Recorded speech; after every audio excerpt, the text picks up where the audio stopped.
do a quick demo of this code reader I built that replaces the clock in this truck, in this 91 Toyota pickup. It's run by ESP32 that's behind this panel, and then just display as a Nexen 2.4 inch. So I'm gonna turn it on.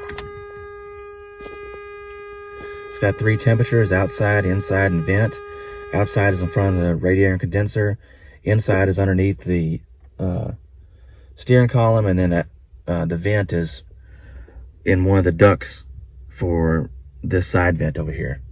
We're gonna crank the truck up. Oh, and the time is controlled by a real-time clock module that's got its own coin cell, and then you can set the time by tapping it, and it'll connect to the Wi-Fi and pull the most recent time.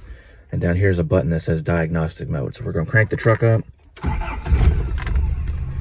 let it run for a second, then we're going to go into diagnostic mode.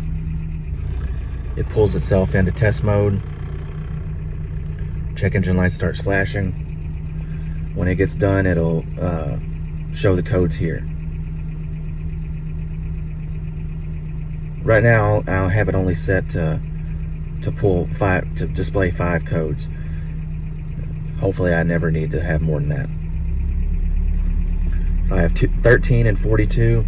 13 is RPM signal, and 42 is vehicle speed sensor. We're going to go into 13.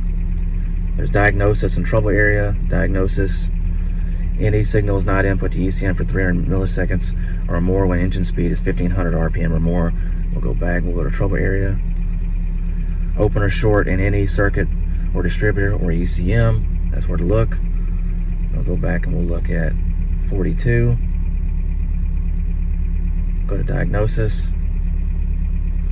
Speed signal is not input to the ECM for at least 8 seconds during high load driving with an engine speed between 2200 and 5000. And then where do I look? Open or short in vehicle speed sensor. Vehicle speed sensor is bad, or the ECM. And then we'll cancel, and we'll go back, and it goes back to normal. And that's it.